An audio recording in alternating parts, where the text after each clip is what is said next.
అందరికీ నమస్కారం. ఎన్నికలు ముగిశాయి. దాదాపు 82% ఓట్లు పోలయ్యాయి. ఇది ప్రజాస్వామ్యంలో మంచి పరిణామం. కానీ ఇదే సమయంలో ప్రజలందరం చాలా అప్రమత్తంగా ఉండాలి. ఎందుకంటే పోలింగ్తోనే ఎలక్షనీరింగ్ పూర్తి కాలేదు, కౌంటింగ్ కూడా ఉంది.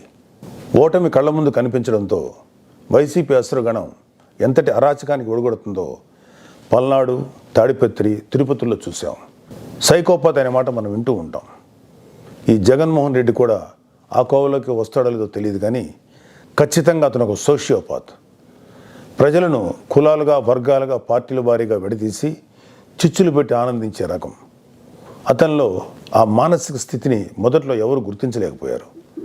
ఆ వ్యాధిని తన అసురగణానికి కూడా అంటించాడు. ఈ సోషియోపాత్ మానసిక స్థితి రోజు రోజుకి ముదిరిపోయింది. ఓటమి కనిపిస్తుండటంతో వైసీపీ ముఠాలు ఉన్మాదంతో ప్రజల ఇళ్ల మీద పడి అరాచకం సృష్టిస్తున్నాయి. మాచర్ల వైసీపీ ఎమ్మెల్యే సంబంధీకుల ఇళ్లలో పెట్రోల్ బాంబులు దొరికాయంటే ఫలితాలు వచ్చాక వీళ్ళు ఎంత రాక్షసత్వానికి తెగబడబోతున్నారో ప్రజలు గ్రహించాలి. తాడిపత్రిలో పోలీసులు కూడా తమను తాము రక్షించుకునేందుకు అగచాట్లు పడ్డారు. అంటే వైసీపీ ఎంతగా రెచ్చిపోతుందో అర్థం చేసుకోవాలి. వైసీపీకి ఓటు వేయలేదని తెలిసి ఇళ్లలో చొరబడి మహిళలను, పిల్లల్ని అందరినీ చావుగొట్టే పైశాచికత్వాన్ని పెంచింది ఎవరు? ఖచ్చితంగా ఈ జగన్మోహన్ రెడ్డి అనే చెప్పాలి. విశాఖపట్నంలోని కంచరపాలెంలో ఓ కుటుంబం కూటమి అభ్యర్థులకు ఓటు వేసిందని తెలిసి వైసీపీ గుండాలు ఆ ఇంట్లో మహిళలను, చదువుకుంటున్న పిల్లలపై దుర్మార్గంగా దాడి చేసింది. గర్భంతో పుట్టింటికి వచ్చిన మహిళపైన తీవ్రంగా దాడి చేశారు.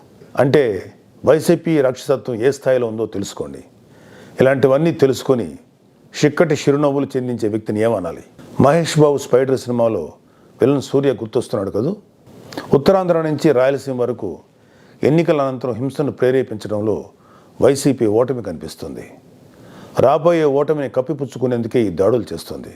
ఈవీఎంలు భద్రపరిచిన స్ట్రాంగ్ రూమ్స్ దగ్గర కూడా భద్రత పటిష్టంగా ఉంచాలి. అక్కడ సెంట్రల్ గవర్నమెంట్ వారిది 3 అంచెల సెక్యూరిటీ ఉంది. అయినా కూడా అక్కడ మన కూటమి పార్టీల ప్రతినిధులు నిరంతరం పహరా ఉండాలి. ముఖ్యంగా మన జన సైనికులకి, వీర మహిళలకి నా అభ్యర్థన ఏంటంటే, ఎక్కడైతే జనసేన పోటీ చేసిన ప్రాంతాల్లోని ఈవీఎంస్ భద్రపరిచిన స్ట్రాంగ్ రూమ్స్ ఉన్నాయో అక్కడ మన జన సైనికులు వాలంటీరింగ్ చేసి కాపులాగా కూర్చోవాలి.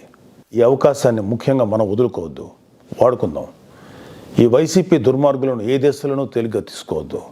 వాళ్ళు ఏ అరాచకానికైనా, దౌర్జన్యానికైనా తెగబడతారు. ఆ మధ్యన అంటే 2-3 ఏళ్ల క్రితం అమెరికన్ ప్రెసిడెన్షియల్ ఎలక్షన్స్లో కూడా ఎక్స్ ప్రెసిడెంట్ డొనాల్డ్ ట్రంప్ ఇలాంటి లక్షణాలే కనబరిచాడు. ఎన్నికల్లో ఓడిపోతున్నాను అని తెలిసాక కూడా నేనే గెలుస్తున్నాను, గతం కంటే గట్టిగా ఓట్లు వచ్చాయని ప్రచారం మొదలెట్టాడు. ఫలితాలు వచ్చాక కూడా నానా యాగి చేసి కుర్చీ వదలంటే వదలని అలాగే భీష్మించి కూర్చుంటే వైట్ హౌస్ నుంచి పంపేశారు. దాదాపు ఇలాంటి లక్షణాలే మన ఆపద్ధర్మ ముఖ్యమంత్రి జగన్మోహన్ రెడ్డి కూడా ప్రదర్శిస్తున్నాడు. అందుకే మొన్నటికి మొన్న ఐపాక్ మీటింగ్లో కూడా తన పార్టీ గెలుస్తుందని గొప్పలు చెప్పాడు. అతని మానసిక స్థితిని వంట పట్టించుకున్న ఉత్తరాంధ్ర నాయకుడు ప్రమాణ స్వీకార ముహూర్తం, విశాఖలో స్థలం అన్నీ ప్రకటించేశాడు. జూన్ 4 తర్వాత వీళ్ళందరినీ విశాఖలో ఉన్న ఆ ఆసుపత్రిలో చేర్చాల్సిందే. ట్రంప్ లాగే జగన్ కూడా కుర్చీ వదులుకోవడానికి ఇష్టపడ్డాం. తన ఉన్మాద బృందంతో రాష్ట్ర వ్యాప్తంగా దాడులు, హింసకు తెగబడే ప్రమాదం లేకపోలేదు. దీనిపై కేంద్ర ప్రభుత్వానికి ఖచ్చితమైన సమాచారం ఉంది. అందుకే వచ్చే నెల 15వ తేదీ వరకు కేంద్ర బలగాలను మోహరించాలని చెప్పింది. మన వంతుగా కౌంటింగ్ ముగిసే వరకు కౌంటింగ్ కేంద్రాల దగ్గర, పార్టీ కార్యాలయాల దగ్గర కూటమి శ్రేణులు అప్రమత్తంగా ఉంటూ ప్రతి కూటమి కార్యకర్త ఈ కేంద్రాలను పర్యవేక్షిస్తూ ఉండాలి. ఆంధ్రప్రదేశ్ రాష్ట్రం ఈ అరాచక శక్తుల చేతుల నుంచి అభివృద్ధి సాధకుల చేతిలోకి మారే సమయం దగ్గరలోనే ఉంది. అందరం ఆ శుభగడి కోసం వేచి చూద్దాం. జై జనసేన, జై హింద్.